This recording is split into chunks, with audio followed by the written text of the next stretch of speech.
الحیات الدنیا لعب ولهو وإن تؤمنوا وتتقوا يؤتكم أجوركم ولا يسألكم أموالكم سبحان ربك رب العزة عما يصفون وسلام على المرسلين والحمد لله رب العالمين إن الله وملائكته يصلون على النبي يا أيها الذين آمنوا صلوا عليه وسلموا تسليما اللهم صل على سيدنا ومولانا محمد وعلى آل سيدنا ومولانا محمد وبارك وسلم وصل عليه. عزیزان گرامی قدر، پیارے پیغمبر صلی اللہ علیہ وسلم کے ارشاد گرامی ہے. حضرت انس بن مالک رضی اللہ تعالیٰ عنہ کے راوی ہے، فرمایا چار چیزیں انسان کی بدبختی کی علامت ہیں. اگر چار کام انسان کر لے گا تو انسان کی بدبختی کے اندر کوئی کسر باقی نہیں رہ جائے گی. سب سے پہلی چیز فرمایا جمود العین، آنکھوں کا خشک ہو جانا. اللہ رب العالمین کے خوف یا اللہ رب العالمین کی محبت کی وجہ سے انسان کی آنکھ سے آنسو کا قطرہ بھی نہ نکلے، یہ انسان کی بدبختی کی علامت ہے. دو قطرے اللہ رب العالمین کو بڑے محبوب ہیں. پہلا وہ قطرہ مجاہد اللہ رب العالمین کی راہ کے اندر جہاد اور قتال کرتے ہوئے اپنی جان آفرین کے سپرد کرتا ہے. خون کا جو قطرہ اس کے جسم سے نکلتا ہے یہ اللہ کو بڑا محبوب ہے. زمین پر گرنے سے پہلے اللہ اس کی مغفرت فرماتے ہیں. اور دوسرا قطرہ اللہ رب العالمین کی خوف کی وجہ سے انسان کی آنکھ سے جو آنسو کا قطرہ نکلتا ہے، یہ آنسو کا قطرہ اللہ کو اتنا محبوب ہے کہ اگر پکھی کے سر کے برابر بھی آنسو کا قطرہ انسان کی آنکھ سے نکلتا ہے تو اللہ رب العالمین ایسے بندے کے اوپر دوزخ کی آگ کو حرام فرما دیتے ہیں. تو اگر انسان کی آنکھیں خشک ہو جائیں تو بدبختی کی علامت ہے. ہم نے اس بدبختی کو دور کرنا ہے. ہم نے ہر وقت اپنی موت کو یاد کر کے اپنے گناہوں پر نادم اور شرمندہ ہو کر کے اپنے رب کے حضور اپنے گناہوں کی معافیاں مانگنی ہے اور گڑ گڑا کر کے مانگنی ہے. ہر عقبہ بن عامر فرماتے ہیں میں ایک دن نبی کریم صلی اللہ علیہ وسلم سے ملاقات کے لیے گیا. میں نے آقا صلی اللہ علیہ وسلم سے کہا من نجا، اے نبی جی میں وہ کون سا کام کروں کہ مجھے نجات مل جائے، میں اللہ کے عذابات سے بچ جاؤں. تو پیارے پیغمبر صلی اللہ علیہ وسلم نے فرمایا املک علیک لسانک، اپنی زبان کو اپنے کنٹرول میں کر لے. نمبر 2 ولیصعک بیتک، اپنے گھر کے اندر بیٹھ، بلا ضرورت بلا وجہ اپنے گھر سے باہر نہ نکل.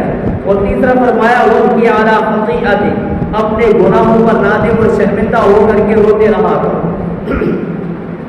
حضرت انس پیارے پیغمبر صلی اللہ علیہ وسلم کے ارشاد نقل فرماتے ہیں اللہ رب العالمین قیامت کے دن اعلان فرمائیں گے اخرجوا من النار، آگ سے ہر اس بندے کو نکال دو. کون سا من ذکرنی یوما، جس نے کسی دن مجھے یاد کیا ہو، میرے تذکرے کیے ہو. اور دوسرا فرمایا خافنی فی مقام، یا کسی مقام کے اوپر مجھ سے ڈرا ہو، ایسے بندے کو آگ سے نکال. تو اس لیے انسان اپنے گناہوں پر نادم اور شرمندہ ہو، اور نادم اور شرمندہ ہو کر کے ہر وقت اپنے گناہوں کی اللہ رب العالمین سے انسان معافیاں مانگتا رہے. انسان کو اگر رونا نہ آئے تو رونے کی شکل ہی انسان بنا لے. یہ اللہ رب العالمین کو بڑا ہی محبوب ہے. بدبختی سے نکلیے اور خوشبختی کے اندر شامل ہو جائیے جو کام اللہ رب العالمین کو پسند ہے. ہر وقت اپنی موت کا استحضار ہو، ہر وقت اپنی موت کا استحضار ہو، اور اس بات کا استحضار ہو کہ میرا ہر عمل اللہ رب العالمین کی نگاہ کے اندر ہے. میں جو بھی کام کر رہا ہوں میرا اللہ رب العالمین میرے ہر عمل سے واقف ہے. ایک دن میں نے اپنے رب کی حضور پیش ہونا ہے اور اپنے عملوں کا حساب دینا ہے. واتقوا اللہ واعلموا انکم ملاقوہ، جان لو کہ ایک دن تم نے اپنے پروردگار سے ملاقات کرنی ہے۔ اس بات کے استحضار ہونا چاہیے اور اسی کے ساتھ کہ میں نے اپنے تمام اعمال کا حساب اپنے پروردگار کو دینا ہے۔ حضرت ابو سعید فرماتے ہیں ایک دن نبی کریم صلی اللہ علیہ وسلم نماز کی باہر نکلے تو کیا دیکھتے ہیں صحابہ کرام کھلکھلا کر ہنس رہے ہیں۔ تو آقا صلی اللہ علیہ وسلم نے فرمایا اگر تو لذتوں کو ختم کرنے والی چیز کو کثرت سے یاد کرتے یعنی موت کو، تو جو حالت میں تمہاری دیکھ رہا ہوں یہ تمہاری حالت نہ ہوگی۔ اکثروا ذکر هذه اللذات الموت، لذتوں کو ختم کرنے والی توڑنے والی چیز یعنی موت کو کثرت کے ساتھ تم یاد کیا کرو۔ فرمایا قبر کے اوپر کوئی بھی دن ایسا نہیں گزرتا الا تکلم، مگر قبر بولتی ہے، کیا کہتی ہے؟ انا بیت الغربہ، میں ویرانگی کا گھر ہوں۔ انا بیت الوحدہ، میں تنہائی کا گھر ہوں۔ انا بیت الغربہ، انا بیت الدور، انا بیت التراب، میں مٹی کا گھر ہوں، میں کیڑوں مکوڑوں کا گھر ہوں۔ اس قبر کے اندر ہم میں سے ہر ایک نے جانا ہے۔ لمبی حدیث ہے پیارے محمد صلی اللہ علیہ وسلم کی، فرمایا جب انسان قبر کے اندر جاتا ہے اگر تو نیک ہے تو قبر اس کو خوش آمدید کہتی ہے، مرحبا کہتی ہے، اور اگر خدا نخواستہ بد عمل ہے، بد کردار ہو تو پیارے محمد صلی اللہ علیہ وسلم نے اپنی دونوں ہاتھوں کی انگلیوں کو ہاتھوں کے اندر ملا کر کے فرمایا قبر اس کو ایسے بھیجتی ہے کہ جس طریقے سے ہاتھوں کی انگلیاں دوسرے انگلیوں کے اندر گھس جاتی ہیں، پسلی آپس کے اندر گھس جاتی ہیں۔ اللہ رب العالمین بنا عطا فرمائے۔ تو ایک دن ہم نے رب کی حضور پیش ہونا ہے، اپنی موت کو انسان یاد کرے جس کے نتیجے میں نیک اعمال کی توفیق انسان کو نصیب ہوتی ہے، اور اس کو ہر وقت اس بات کے استحضار رہتا ہے کہ میرا رب ہے، اس رب نے مجھے یہ کام کرنے کا حکم دیا ہے، نمازوں کی پابندی کا حکم دیا ہے، ذکر و تلاوت کی پابندی کا حکم دیا ہے، پھر بندہ یہ تمام کام کرنے والا بن جاتا ہے۔ اگر انسان کو اپنی موت یاد نہ ہو، یہ یاد نہ ہو کہ ایک دن میں نے مرنا ہے، تو پھر اس کے لیے نیک کام کرنا مشکل ہو جاتی ہے۔ تو پہلی چیز جو انسان کی بدبختی کی علامت ہے جمود العین، آنکھوں کا خشک ہو جانا۔ دوسری چیز فرمایا وہ قساوۃ القلب، دل کا سخت ہو جانا۔ گمراہی کے 4 درجات، پہلا درجہ ہے شک، کسی چیز کے اندر انسان شک کے اندر مبتلا ہو جاتا ہے۔ پھر اگر انسان اپنے شک کو رفع کرنے کی کوشش نہ کرے، اہل علم کے پاس ایک لوگوں کے پاس بیٹھ کر کے دین کی باتوں کو سیکھے نہیں، پھر دوسرے درجے کے اوپر چلا جاتا ہے ضلال، انسان گمراہ ہو جاتا ہے۔ جب یہ دوسرا درجہ انسان کے اندر آ جاتا ہے تو تیسرا درجہ جدال ہے، اہل حق کے ساتھ، اللہ والوں کے ساتھ میں انسان جھگڑے شروع کر دیتا ہے۔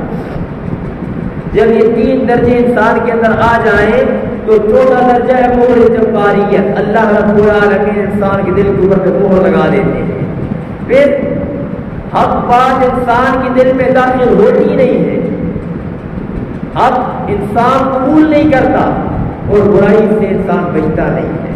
اللہ اس سے پناہ عطا فرمائے۔ علماء فرماتے ہیں، مشائخ فرماتے ہیں کہ جو قساوت قلبی ہے یہ اللہ رب العالمین کا بہت بڑا عذاب ہے، اس سے پناہ مانگنے کی ضرورت ہے۔ اور تیسری چیز جو انسان کی بدبختی کی علامت ہے طول العمل، طول العمل، جینے کی آرزو، لمبی لمبی امیدیں، لمبے لمبے پروگرام، لمبے لمبے منصوبے، ایسے پروگرام اور منصوبے بنا رہا ہے جیسا کہ اس نے ہمیشہ اس دنیا کے اندر رہنا ہے اور اس دنیا کو چھوڑ کر کے جانا ہی نہیں ہے، پورا ہو چلا ہے، آخرت کی کوئی فکر نہیں ہے، اعمال کی طرف کوئی دھیان نہیں ہے، ہر وقت دنیا دنیا دنیا دنیا کمانے کے اندر لگا ہوا ہے۔ طول العمل یہ انسان کی بدبختی کی علامت ہے۔ حضرت جابر فرماتے ہیں نبی کریم صلی اللہ علیہ وسلم کے ارشاد ہے ان اخوف ما اتخوف على امتی مجھے اپنی امت کے اوپر دو چیزوں کا بڑا ہی خوف ہے. پہلی چیز فرمائی الہوا وطول العمل.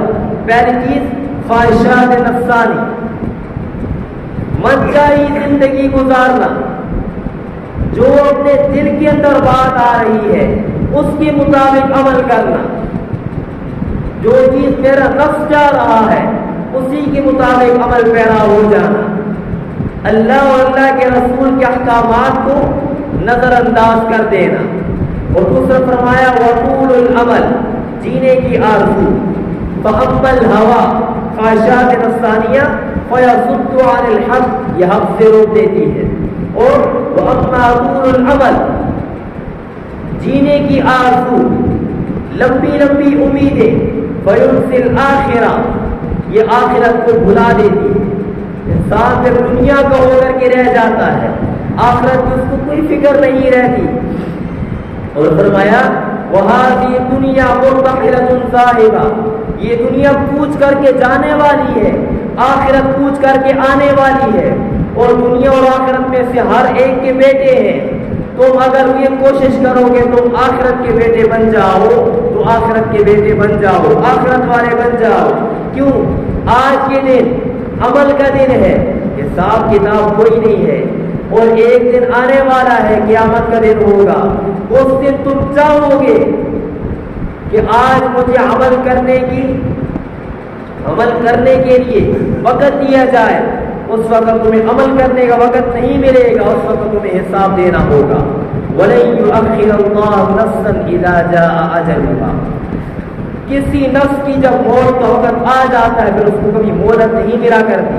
اور اس وقت لوگ تمنا کریں گے فَأَصَّدَّقَ وَأَكُن مِّنَ الصَّالِحِينَ، اے اللہ آپ مجھے ذرا مولے دے دیجئے، میں آپ کی راہ میں صدقہ خیرات کروں گا.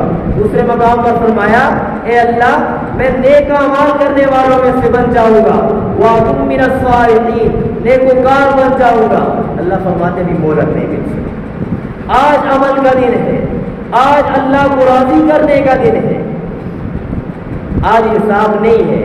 اور ایک دن آنے والا ہے اس وقت حساب ہوگا، عمل کوئی نہیں ہوگا. جب انسان لمبی امیدیں لگا لیتا ہے تو اللہ رب العالمین کی جانب سے 4 سزائیں انسان کو ملتی ہیں. پہلا، طاعات میں سستی، نیکیوں کے اندر انسان سست ہو جاتا ہے. دوسرا، دنیا کے افکار کا ہجوم ہو جاتا ہے، دنیا کے غموں کے اندر انسان لگ کر کے رہ جاتا ہے. اور تیسرا فرمایا مال جمع کرنے کی لالچ اور ہرس اس کو بڑھ جاتی ہے. اور چوتھا فرمایا انسان کا دل پھر سخت ہو جاتا ہے.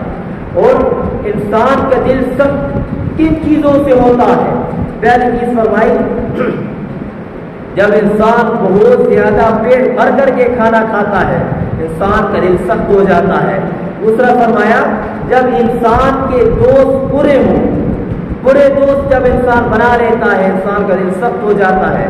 اور فرمایا اپنے سابقہ گناہوں کو انسان بھول جائے، ان کی اللہ سے معافی نہ مانگے. اور چوتھا فرمایا لمبی لمبی امیدیں جب باندھنی انسان شروع کر دیتا ہے انسان کا دل سخت ہو جاتا ہے. تو ان تمام چیزوں سے ہم نے اپنے آپ کو بچانا ہے، اللہ کو راضی کرنا ہے.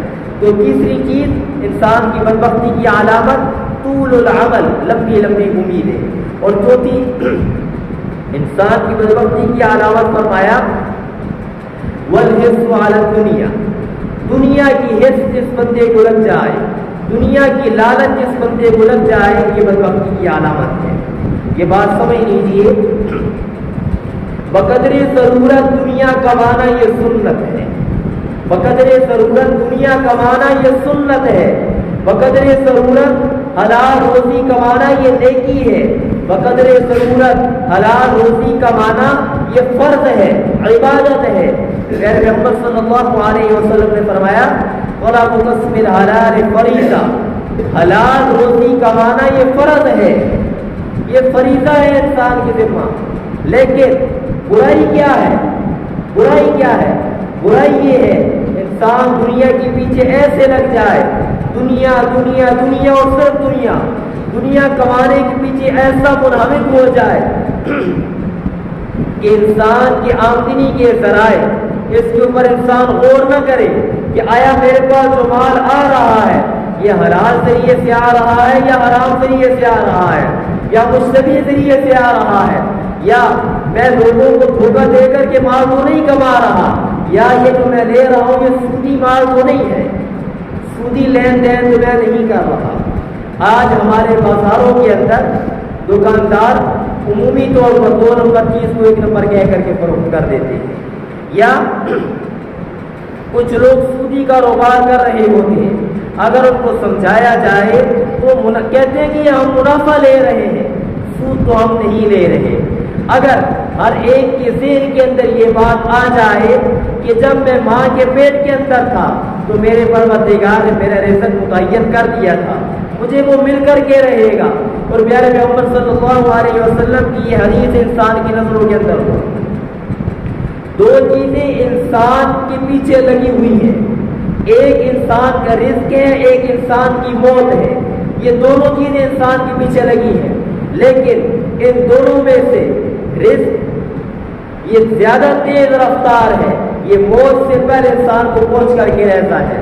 آقا صلی اللہ علیہ وسلم نے فرمایا ان الرزق لا يطلب العبد كما يطلب اجل، جس طریقے سے انسان کے پیچھے انسان کی موت لگی ہے، ہر بندہ جانتا ہے اور ہر روز انسان اپنی آنکھوں سے دیکھتا ہے کہ ایک آدمی آج دنیا سے گیا، فلاں آدمی دنیا سے چلا گیا، ہر انسان نے دنیا سے جانا ہے، اسی طریقے سے انسان کا جو رزق اللہ نے لکھوا دیا ہے وہ اس کو مل کر کے رہے گا۔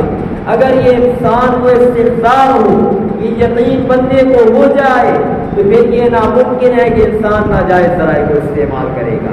آقا صلی اللہ علیہ وسلم نے فرما دیا رزق لکھا جا چکا ہے، اس لیے ان ذرائع کو استعمال نہ کرنا کہ جو اللہ کی نافرمانی والے ذریعے، کیونکہ اللہ کے پاس جو کچھ ہے وہ اللہ کی فرما برداری کے ساتھ ہی ملا کرتے ہیں، نافرمانی سے نہیں ملا کرتا۔ آقا صلی اللہ علیہ وسلم نے فرمایا ان الرجل لیحرم الرزق بالذنب یصیبہ، انسان کو گناہوں کی وجہ سے رزق سے محروم کر دیا جاتا ہے، انسان گناہ کرے تو انسان کو رزق سے محروم کر دیا جاتا ہے۔ تو سوچئے اگر انسان رزق کمانے کے لیے گناہ والا راستہ اختیار کرے گا تو پھر انسان کو رزق کہاں ملے گا؟ اگرچہ انسان کو مال کی کثرت نظر ہی کیوں نہ آ رہی ہو، تو وہ مال کی کثرت تو ہو سکتی ہے، برکت نہیں ہو سکتی، برکت نہیں ہو سکتی۔ برکت جب ہی ہوگی جب جائز ذرائع سے مال کو کمایا جائے گا، ذریعہ جائز اختیار کیا جائے گا۔ اور اگر ذہن کے اندر یہ بات ہوگی کہ اگر میں سودی کاروبار، سودی لین دین کروں گا تو یہ اللہ رب العالمین کے ساتھ جنگ کرنے والی بات ہے۔ اللہ رب العالمین نے فرمایا فَإِن لَّمْ تَفْعَلُوا، اگر تم سود سے باز نہیں آؤ گے، فَأْذَنُوا بِحَرْبٍ مِّنَ اللَّهِ وَرَسُولِهِ، اللہ اور اللہ کے رسول کے ساتھ جنگ کرنے کے لیے تیار ہو جاؤ۔ ہم میں سے کوئی بھی اللہ کے ساتھ جنگ نہیں کر سکتا۔ سودی کاروبار، لین دین، اس سے بالکل یہ اجتناب کیجیے، فراڈ دھوکہ نہیں، اس سے بالکل یہ اجتناب کیجیے۔ پیارے پیغمبر صلی اللہ علیہ وسلم نے فرمایا التجار الصدوق، وہ تاجر جو سچا تاجر ہے، قرآن و سنت کے مطابق تجارت کرنے والا ہے، اس کا حشر انبیاء، صلحاء، صدیقین و شہداء کے ساتھ ہوگا، اور جو تاجر دھوکہ دہی سے کام لینے والا ہے ان کا حشر فرعون حامان کے ساتھ ہوگا۔ تو اس لیے اپنی تجارتوں کو پا کر لیجیے۔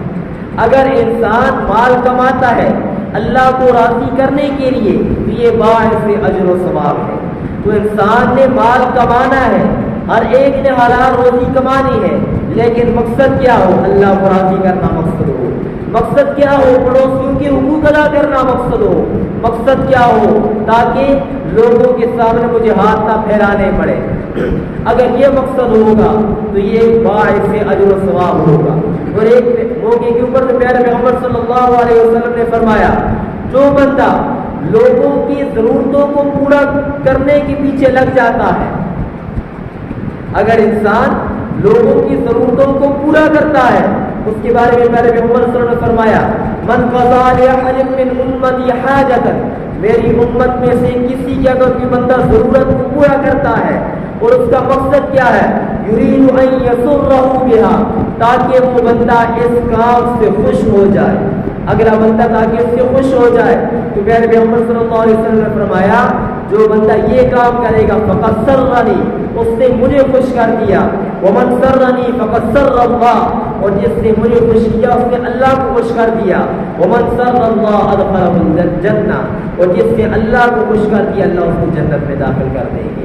تو اگر کوئی انسان مال کماتا ہے لوگوں کی مطلب براری کے لیے، لوگوں کی ضرورتوں کو پورا کرتا ہے، تو نتیجہ پیارے پیغمبر صلی اللہ علیہ وسلم نے فرما دیا کہ اس سے میں بھی خوش ہو جاؤں گا، اللہ بھی خوش ہو جائیں گے، اور اس کے نتیجے میں اللہ رب العالمین ایسے بندے کو جنت عطا فرما دے گی۔ تو بدبختی کی جو علامات ہیں ان سے اپنے آپ کو بچا لیجئے۔ جمود العین، آنکھوں کا خشک ہو جانا، یہ بدبختی کی علامت ہے، اس سے بچ جائیے۔ قساوۃ القلب، دل کا سخت ہو جانا، لمبی لمبی امیدیں اور آرزوؤں کا باندھ لینا، اور دنیا کے پیچھے لگ کر کے آخرت کو بھول جانا، یہ بدبختی کی علامات ہیں، اس سے بچ جائیے۔ اللہ